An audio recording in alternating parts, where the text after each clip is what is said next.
Illinois Stories is brought to you by the Corporation for Public Broadcasting and by the support of viewers like you. Thank you.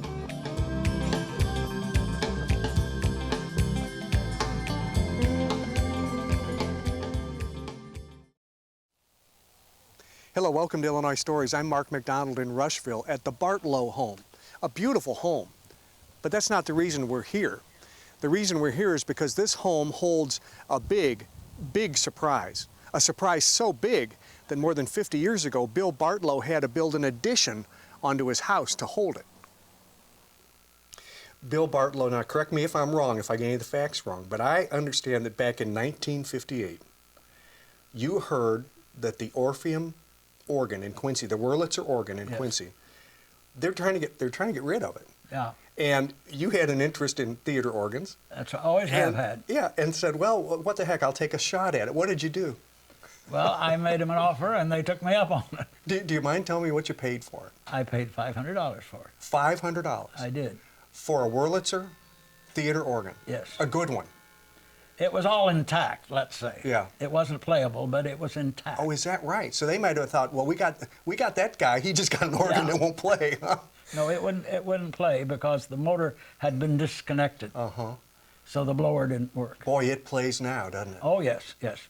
But then we completely re-leathered it, took it all apart, cleaned it, re-leathered it, and put it all back together again. So that all's new. At the time, you and your wife were living in a different house, a smaller house than this, and you didn't have anywhere to put this. No. And we bought this house in 1959. And I had it in the back of my head that we would put the organ in here. Mm-hmm. And there was a young fellow by the name of Bill Hansen. And Bill Hansen was, I think, 19 or 20 years old, just getting started in the organ business. And he wanted a job, so I hired him. Mm-hmm. And he helped with the re-leathering. He helped design the organ. And we added the room back of the fireplace. It was originally a porch, and we just enclosed it in. And then the rooms in the basement were pretty much the same. We didn't change them except put a temporary wall up. We have a 5-horse motor for the blower. And that was a big problem when we got started because the original motor was 3-phase. Mm-hmm. So the power company wouldn't even talk about 3-phase here. Mm-hmm. So I finally called the blower company, who was Spencer in Hartford, Connecticut, and asked them what to do. And they said, well, what you need to do is get a big motor. We've got the plans, the blueprints of it here. Mm-hmm. We can tell you what we need. You need bigger impellers because the organ needs a little more air, and it'll be a 5-horse motor, and it'll be single phase. Now, that's kind of techie for a lot of our folks that are looking at this. I want to see this beautiful console that you became the owner of, and it's just beautiful. Yes. And during the course of this program, we're not only going to see it, we're going to hear it played, and we're going to get a chance to get a tour of all the places you're talking about. The basement where you crammed all these pipes and all this stuff, and the addition you built on the house so you could house the rest of the instrument. That's right. But this is a wonderful addition to your home because it's gorgeous. It is. It's a gorgeous piece. It really is. Yeah. Yeah, and you like to play it yourself, don't you? Oh, I do. And I used to play it a lot, but every day I used to play it, but I don't now as I get older. I'm in the evening, I'm worn out. I might be able to talk you into playing something, though. Yeah, right? I could play something. Okay, and we also have a really talented organist who has come to help us hear what this organ can do. So and I'll be anxious for him to. Okay, first we're going to take a little tour of this instrument and see how you put it into this house, how you installed it, because it's not like putting a piano in the living room. It's not quite like that. No. And then we'll get to hear this organ play, huh? That's right. Okay, thanks. That's right. Well, as luck would have it, Dusty Watson, who maintains this organ, it's kind of an animal, man. It's got appendages all over the place. You're from Galesburg, right? Galesburg. And this is one, from where? Galesburg, Illinois. Yeah, Galesburg, Illinois. And this is one of the organs that's sort of on your route. And you've been taking care of this organ for some time. So we are now down in the basement. And when Bill was trying to configure how he was going to move this organ into the house, he said, well, you know, part of it's going to have to go in the basement, part of it's going to have to go into an addition on the house, which we're going to see. But it's interesting to see how they fit all this in down here. and it's really is an animal, isn't it? Well, they didn't make any modifications to it whatsoever. They brought it in. This is the relay and switching room, and as you can see by all the cables and everything elsewhere, that they just brought it in. They made it work. They made it fit.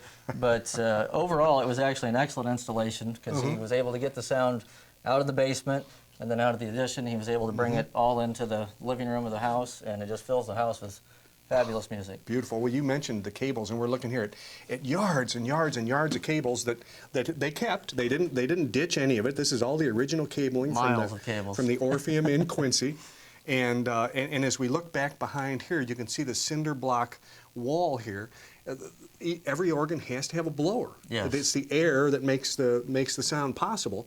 The blower's back there. We've turned it off because it makes a lot of noise. And what are these cabinets here? What do these do? These are all stack switches that were Wurlitzer originals, and they all still function.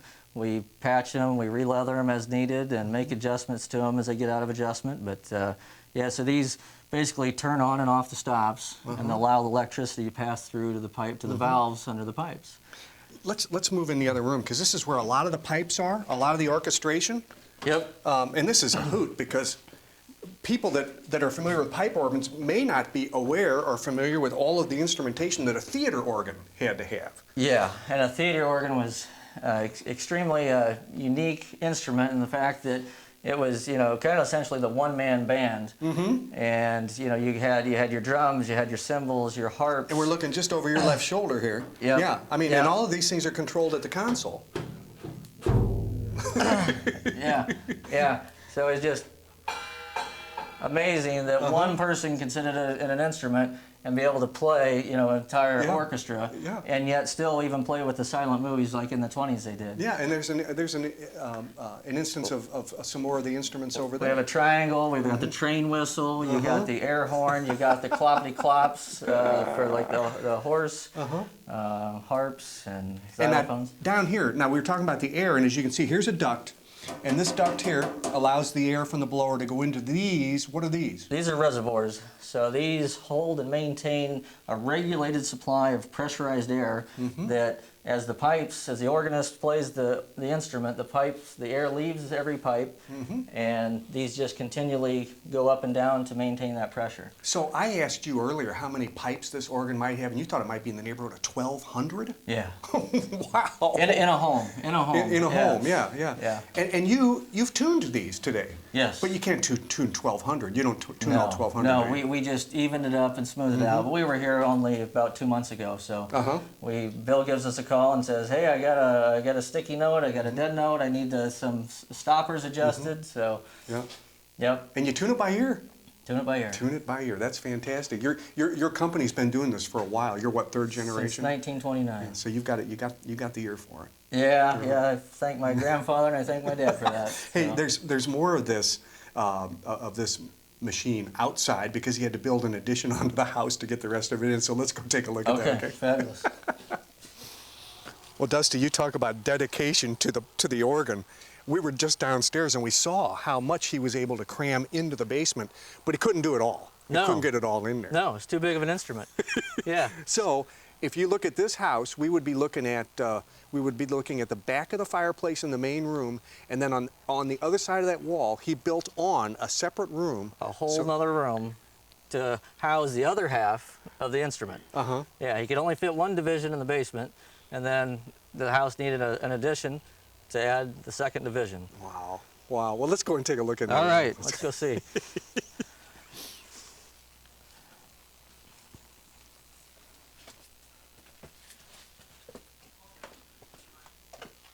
Okay, we're in the addition, and you can see he needed every inch of this space, didn't he? Yeah. Oh gosh, it's packed in here as tight as can be. It is. Pipes on pipes on pipes. Now, it may be a stupid question. The biggest pipes, are those the deepest toned? Yep, we got 16 foot. We got French horn 16 foots, sub bass, Borden. Yeah, these are the pedals. These are the bass of the instrument. Okay, so they make the deepest, the lowest note. Yep, lowest pitches. Okay. Yep. And then the slender ones, the small ones, are the highest pitched ones. Okay. Exactly. And these also, like with the stops, the organist can determine what instrument he wants it to sound like. Absolutely. Give us a sense of what. Now we don't have the air on, but you can still make a noise with them, right? We sure can. Yep. You can take one out. These actually work on about 10 inches of air pressure, which is actually quite a bit, and that's why the organ is a theater organ. And that would be called. What's that called? This is an oboe pipe. An oboe pipe. Yep. So it's a reed. Has a moving reed inside. I'll be doggone. Isn't that interesting? Yep. And down here, now here's what's interesting. We mentioned that we're on the other side of that fireplace and the wall. So the sound comes in from here, and we're going to ask them to open those, are they called shades? Shades. Can you open the shades inside? Only if we turn the organ on. Okay, go ahead and turn it on and open the shades so we can see if they work or how they work. Okay, that means we're going to hear some air. Yep. Because the now the blower is going to come on. reservoirs are going to fill up. Yeah. Okay. Yep. There's the air. That's okay. And now we're going to see if the shades will open up and how they control the sound. There they go. The shades just opened, and that would control the volume of the pipe organ. Yep. Isn't that interesting? Close it off. It keeps it in here, and as you can just open each louver, each shade, then it lets more volume out into the listening area. Remarkable. Mark Gifford, you love theater organs. Yeah, that's pretty much the truth. Yeah, I really do. It's kind of hard to find one in a person's home that has the quality of this old Orpheum Wurlitzer. Oh yeah, this is a rare treat. It is, really? Yeah, it's a rare find. Yeah. You play one in Springfield. I do. A Barton. Yes. And it's a big outfit too. It's a big instrument also. Yeah. It was What originally makes in the Orpheum Theater. Yeah. What Yeah. makes a Wurlitzer special? It's just that different sound.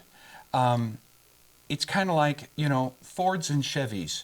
Some people really like one and some people really like the other. And the smoothness of a Wurlitzer has always been that unique quality of sound in a theater organ. That was the big brand, Wurlitzer's was the #1 brand.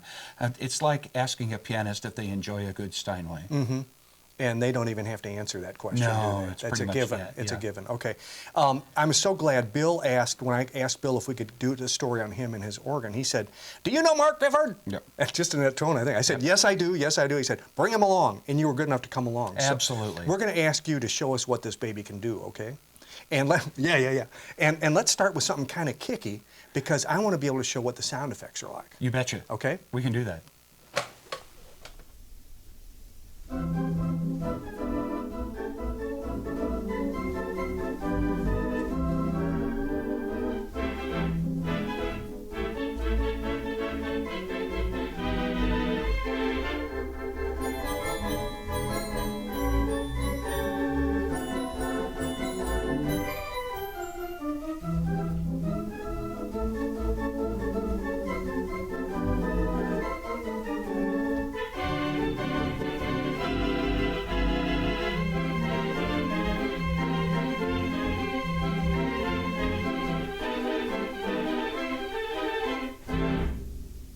Okay, folks, we're going to do a little experiment here. We're going to ask Mark Gifford to play certain sound effects that you're going to hear during the songs. And I'm going to call for them and hoping he can hear me through the shades here, and then he's going to respond with whatever the instrument we want to hear. Okay, Mark Gifford, can you show us the bass drum?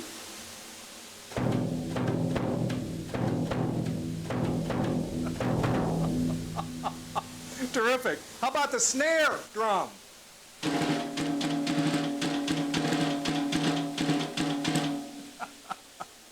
Okay, now, let's see. How about some cymbals?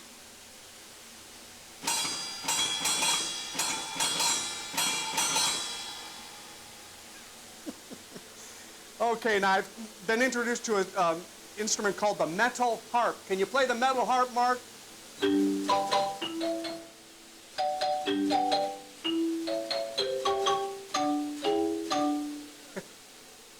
And how about the chrysoglot?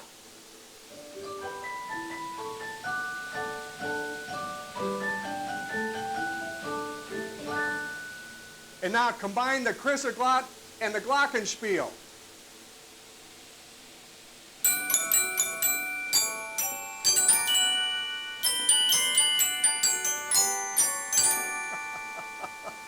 Okay, now give me some multiple sound effects.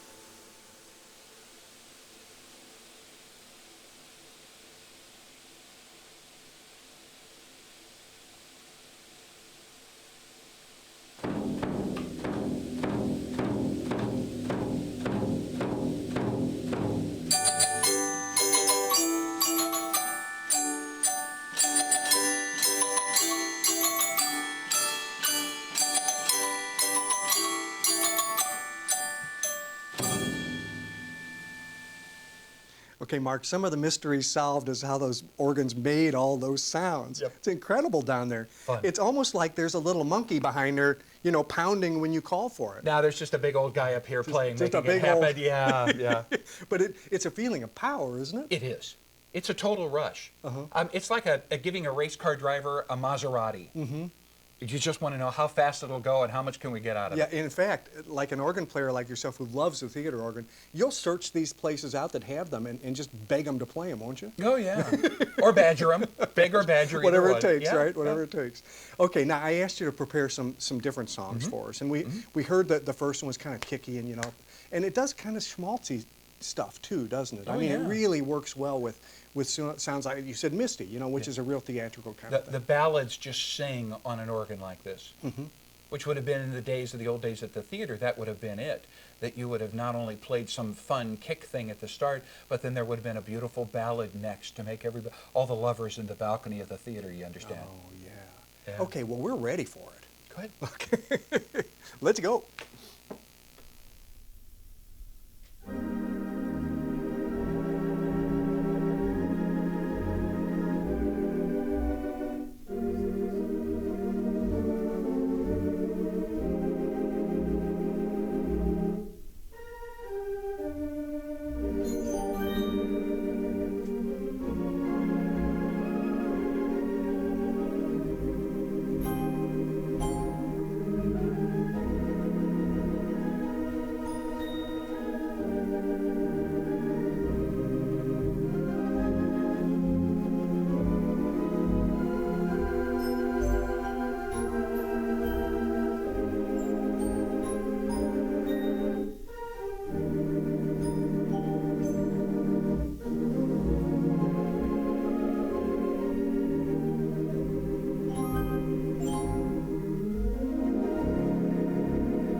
You know, when these organs were developed, they were developed a lot of times for the silent pictures.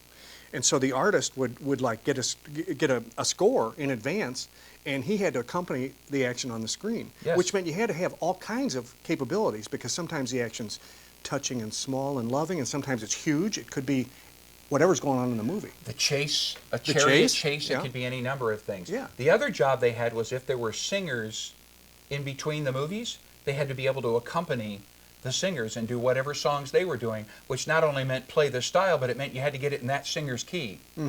Whoa. Yeah. So, I mean, it kept you busy from one end to the other. You Yeah. were learning music literally every day of the week. Uh-huh. And so let's change pace a little bit. We heard Misty earlier, and that's one of those that almost puts you to sleep. It's so, breezy and slow, you know. But you got a little more hectic one coming up. Taking Broadway music has been one of the great things of theater organ for years, and to take a song like I Could Have Danced All Night from My Fair Lady and just having a blast at the organ is exactly how that's done. I'm ready for that one. Let's do it. Okay.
Bill, when you hear somebody who's very talented play your organ, it's really a thrill. Oh, it is. It really is. I love to hear people come in and play it for me. Yeah. Although you play yourself. Oh, yes. Yeah.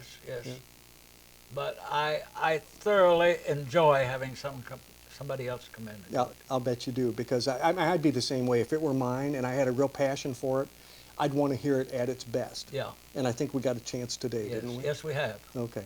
Well, I'm gonna end the program, but I want you, when I finish here, to give us a little bit of a song, if you would. Okay.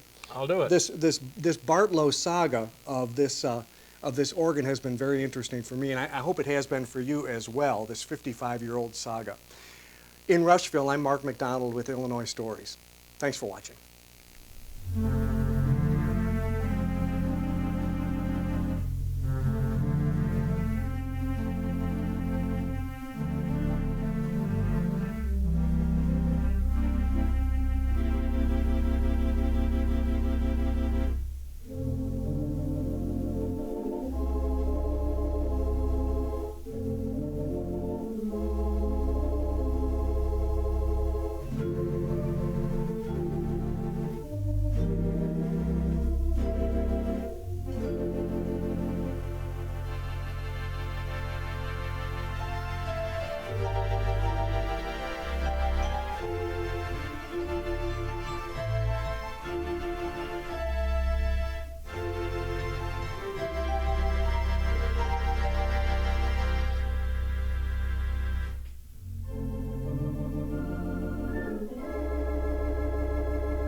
Illinois Stories is brought to you by the Corporation for Public Broadcasting and by the support of viewers like you.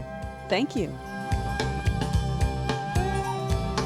For a DVD copy of the program you've just seen, send 1995 to Network Knowledge, P.O. Box 6248, Springfield, Illinois 62708. Be sure to include the program name, subject, and when the program aired. You can also order with your credit card by calling 800-232-3605.